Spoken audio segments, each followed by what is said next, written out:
So one of the extensions that you have inside of Gemini is the YouTube extension. So for that, if I were to go around onto settings and onto extensions right here, then you can see that YouTube is an option right here. So it says discover YouTube videos and get answers about them right here. So let's say, for example, I'm going to go around and say help solve a problem right here. So it says find videos how to quickly get grape juice out of a wool rug. Let's say, for example, this is a sample prompt. So if I were to go around and submit it out right here, then what happens is that it simply goes around and it is searching out for that particular video right here. So now I'm going to go around, and here you can see that this is what you have right here. But let me just go around and see, find a particular video for this in YouTube right here, just like this.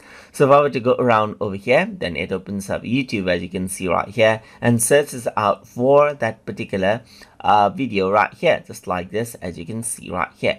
So now I'm going to go around and say, let's say, for example, find YouTube videos from TutorTube regarding Adobe Dimension tutorials right here, just like this. So if I were to go around and do that, then it searches for TutorTube, as you can see right here, and then you got the Dimension lessons, as you can see right here, just like this. So this is how you can utilize YouTube extension to directly search for videos on YouTube from Gemini.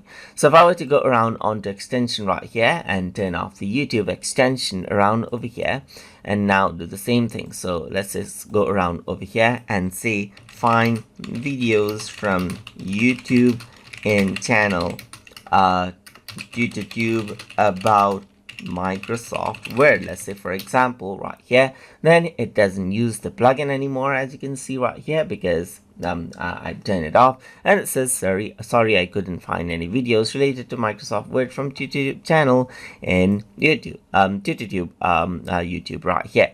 So that is because the extension is turned off. So I need to turn it on to get results out of it. So that is how you can utilize the YouTube extension inside of Gemini. So hope you guys learned something as always. And as always, please like, comment, share, and subscribe.